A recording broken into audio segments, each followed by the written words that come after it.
And welcome back to the Misty Morrison Podcast. I'm your host, Misty Morrison, and this is I didn't look again.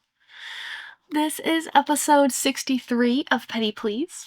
Here on the Misty Morrison Podcast, we love to read or listen. We love to give advice. We love to see all the stories of pettiness, revenge, malicious compliance, bad neighbors, bad bosses, entitlement, all the things. To be grateful, those are not our stories.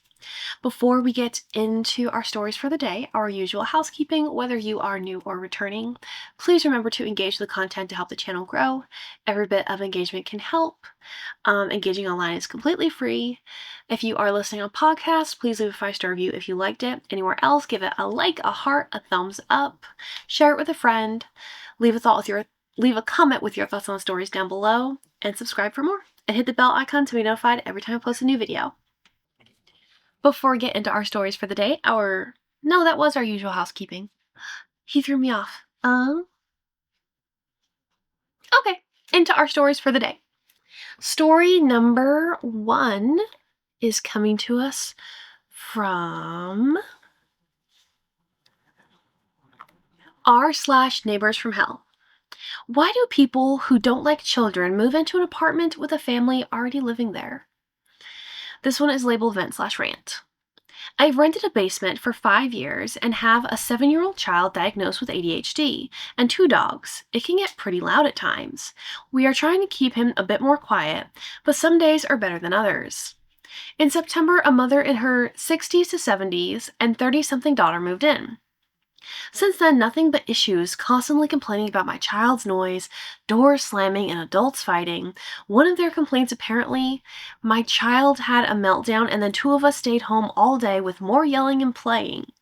We weren't even home, both me and my son had left for the day, him to school and then me to work. Thank you, cameras. And my dog barking. My dog barks to alert if my son is doing something potentially dangerous like standing on the arms of the couch, or climbing the counter, or a backyard fence. He's not a service dog, he just started doing it on his own accord, and will always stop barking when myself or my partner check on what's going on. The upstairs neighbor wanted a quiet home, not sure where they thought moving into a home with a child and 2 dogs is going to be quiet in the slightest. They now constantly harass us, stomping on our ceiling, which of course just riles my child up more, yelling at us when we're outside, even in front of our child. According to the older lady, my son doesn't actually have ADHD, it's just my bad parenting. Cranking the heat in the middle of May, and recently switched it to AC, so I'm either boiling hot or freezing cold with no access to the thermostat. They admitted to us that they eavesdrop and have recordings of my private conversations in my home, which, where I live, if you are not part of the conversation, it is illegal to record. My car in the driveway had a scratch and a dent appear overnight a few months ago, resulting in an outdoor camera pointed to my car and my partner's in the driveway. It doesn't record any audio and nothing of theirs, strictly our cars, which they hate and keep trying to get me to take it down. So good chance they did the damage and now can't get away with that.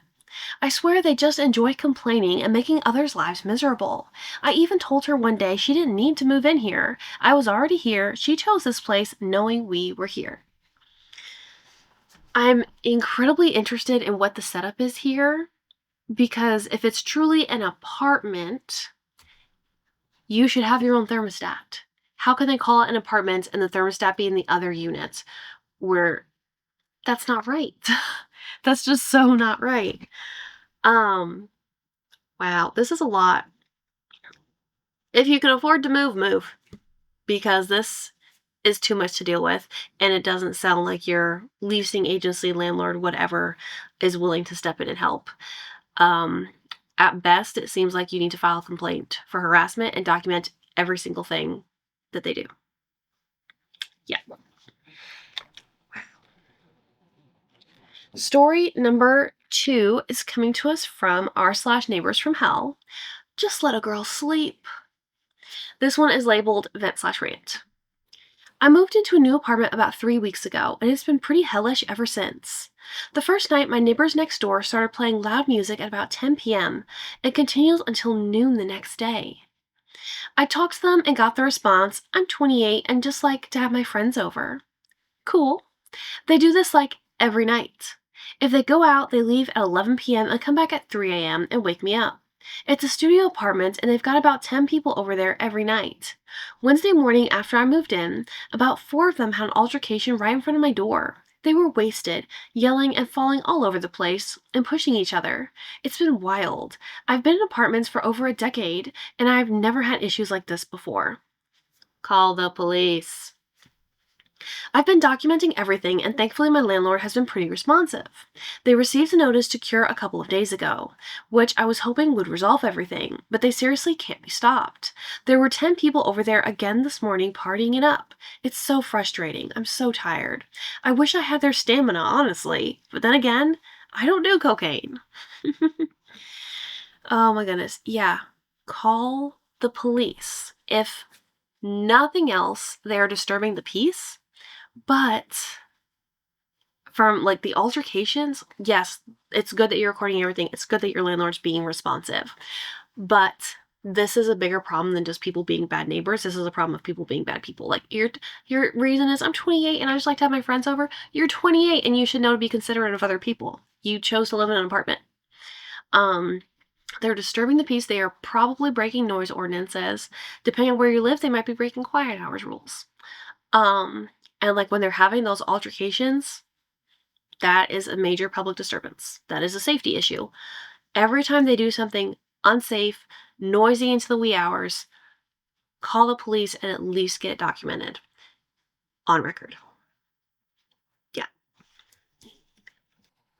Story number 3 is coming to us from r/entitled people.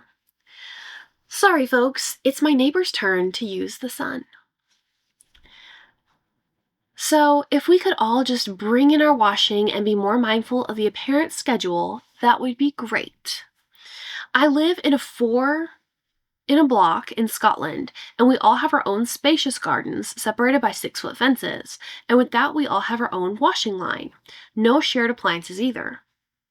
I was hanging out my second washing of the day, and this lovely lady, who is a highly trained, entitled, dumbass stump nurse, stomped up to the fence to demand I bring my washing in, as I am an inconsiderate arsehole and hers would take longer to dry now. No. My reply of, "It's hotter than Santa's ass crack today. I think we'll be fine," was apparently too much for her to handle, and she screamed she'll be phoning the landlord to complain. Good luck with that. She is entirely serious. She complains about everyone in the street, so at this point, her ridiculous complaints are only hurting herself. I originally posted in Neighbors from Hell, but thought it fits in this sub too. I did see it over on Neighbors from Hell. Yeah, because apparently there's not enough sun for everyone's yard. Oh my goodness, that is next level entitlement. I don't even understand. The first comment says, "Imagine gatekeeping the actual sun like it's private property." Oh, yes, you're so inconsiderate. No.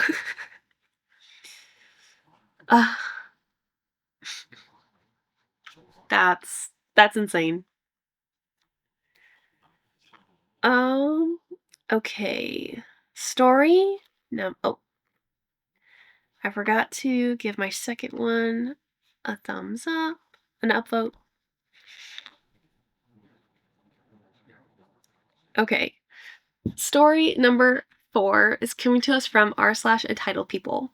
Entitled boss fires my cousin to replace him with AI, but now demands he come back so they can blame him for AI's mistakes. Not really sure if this is an entitled person situation per se, but I'm unsure as to where else to post this. Anyway, from June last year, 2025, to March this year, 2026, I, female 31, had my cousin David, male 33, staying at my home here in California, as he moved here after receiving a job offer. He had my house as his California address and has me as his emergency contact. Long story short, David's company had a change in management in December 2025. David, along with a number of people in his department, were fired back in February as new management replaced his team with AI. He moved back to the Northeast in March and now has a job in New York City. A few weeks ago, I got letters addressed to David from the company he used to work for here in the Bay Area. I told David about it and he told me to ignore it. However, a couple days later, I received a call from David's old manager, who I'll call Ryan, demanding to speak with him. Ryan said he urgently needed to speak with David, and I told him that David moved back to New Jersey. This pissed off Ryan as he's been trying to get in contact with David, demanding that he return to work 4 months after he fired David and his team. Ryan then asked what I did for a living. Not sure why he asked, but I frankly told him I'm a tattoo artist, and Ryan told me to tell David to get in touch with him. I then called David, telling him that Ryan called me wanting to speak with him, and apparently he knew this already as Ryan had called David a few times, as well as sending David emails. Hence, now Ryan tried calling me when he stopped picking up Ryan's calls. Basically, from what David understands, the company he worked for was sold to PE, private equity, and new management decided to let a significant number of their staff go to replace them with AI, relying on AI to conduct interviews, write reports, give management legal advice, and conduct sales pitches to clients. Nothing about that sounded good. Long story short, a couple of their clients are now suing them due to the AI-written reports submitted to them, having false information which then caused the clients problems as well. David also told me how the company tried to pass off AI as actual employees to speak with shareholders and clients, but that didn't go down too well.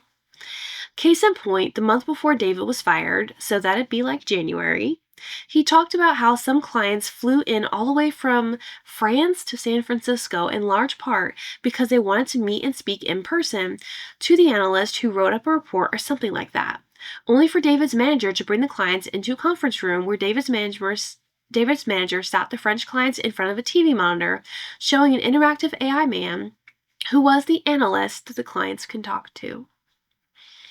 David's manager apparently let the French clients believe that the reports they received were written by a real employee, with David's manager then trying to argue to the clients that an AI employee is still a real employee. Whoa. David believes that his former employer is trying to bring back employees, not just to get them to fix their mistake, but also to pin the blame for management and AI's mistakes on them as well.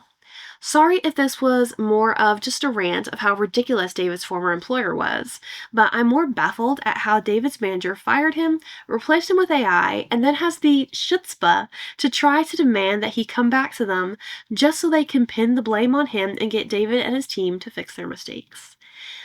Yeah, that's wild. As you put it, that is a lot of chutzpah.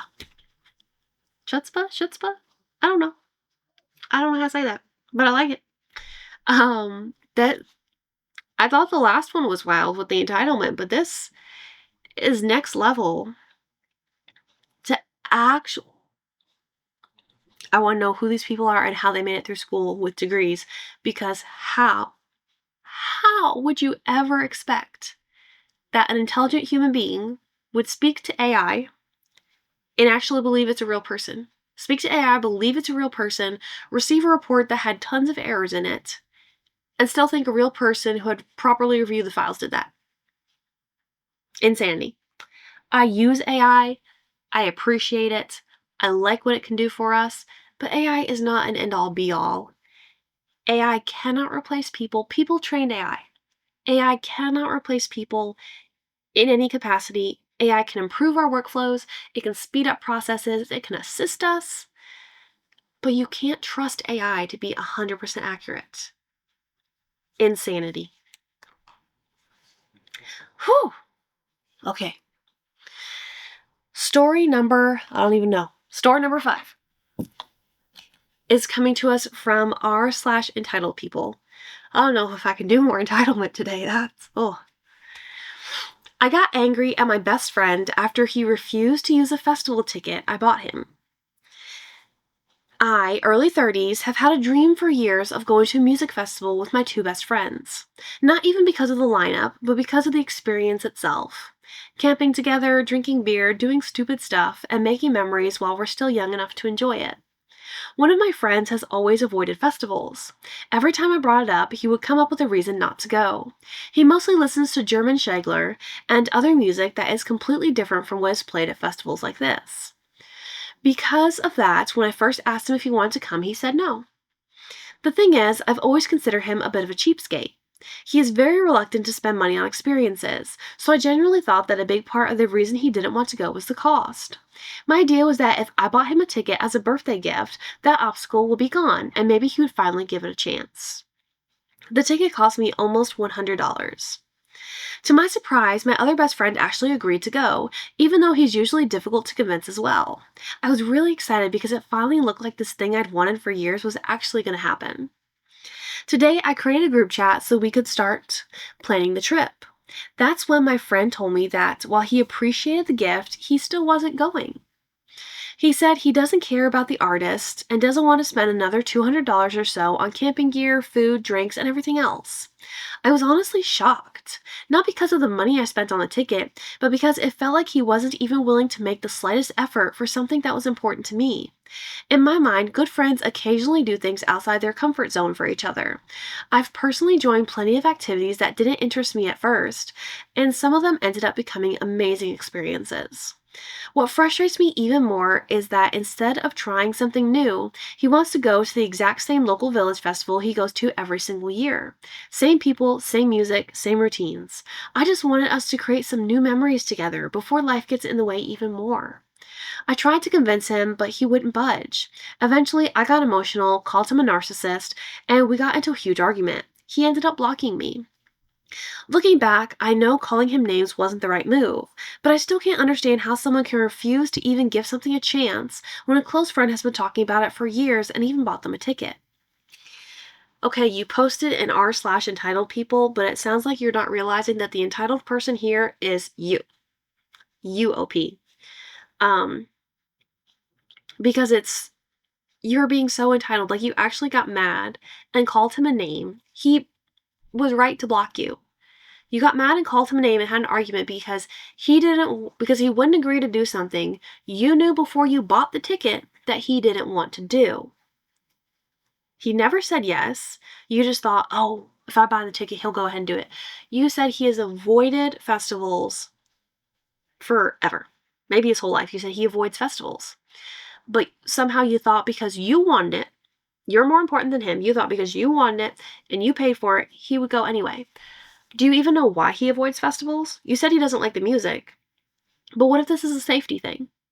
What if he doesn't feel safe in those massive group settings? What if he doesn't want to go camping where it's not in the woods, it's surrounded by other people? And yeah, he's rightly concerned about the rest of the costs that come with planning a trip. Trips are expensive. Experiences are expensive. But you were entitled, thinking, oh, these are my best friends. I've wanted this for years. We have to go. If I just buy the ticket, he'll go. He never had to go. He didn't have to. That's insanity. You are being so entitled. You were cruel to your friend. You didn't act like a friend. When you treated him this way because he said, I appreciate the gift, but I'm not going. I don't want to go. Just take the ticket back, give it to another friend. This is silly. This is a silly thing to ruin a friendship over. It seems like you already did it. Like, he blocked you, but this was such a small thing to ruin a friendship over. If you've talked about it for years, you said, I really want this, and he has never shown an interest, it was wrong of you to buy the ticket in the first place. You knew he didn't want to go. That should have been the end of it. Yes, it was a dream that you have. We don't always get to achieve every one of our dreams in this life. We don't. There are compromises, there's give and take, and there's just things that we don't get. I don't feel bad for you. I think you were completely wrong in this situation. I feel like this is probably a pattern of behavior with you, so I'm not surprised that you took it this far and he blocked you. He's probably finally done with it, and I don't blame him.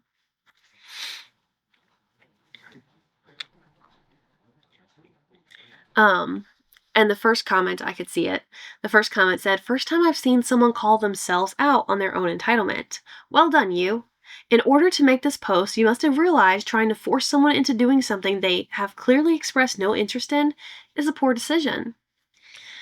And a reply to that said, "It's a bold strategy, Cotton."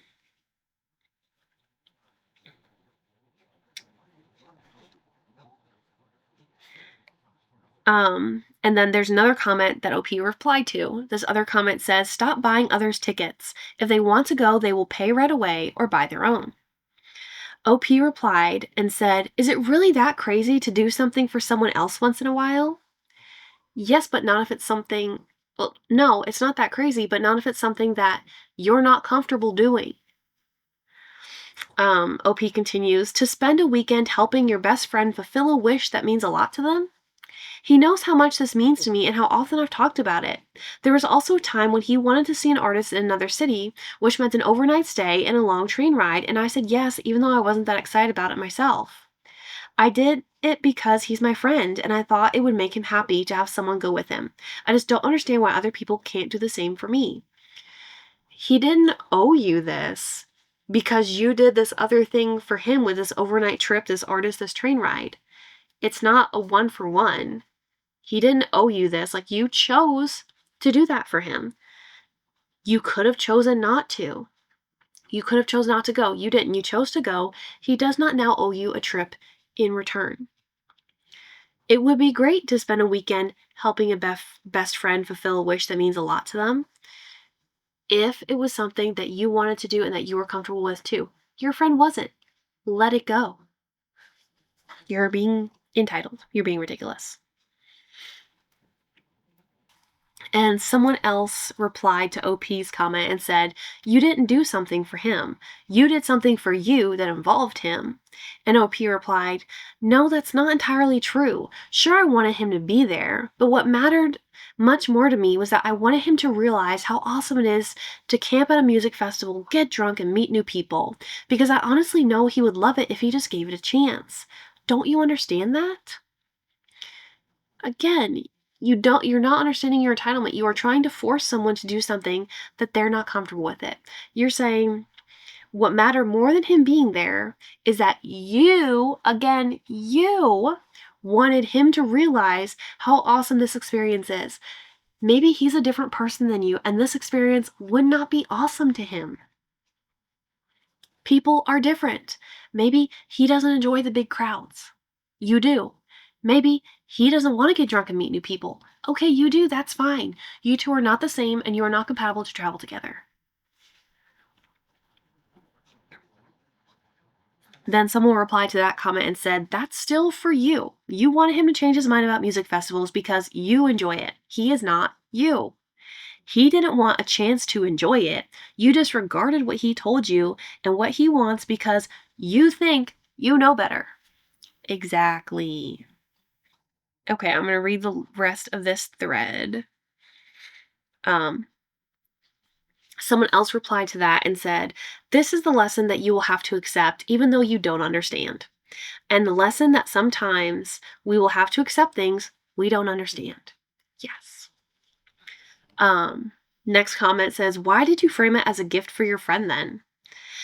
A next comment says, "Your friend would have been miserable. How would that fit into your little fantasy? Oh yeah, if everyone wasn't happy and excited about it." Next comment said, "You were doing it for you." OP replied with a winky face. Now he's just in denial. And said, "And for him as well."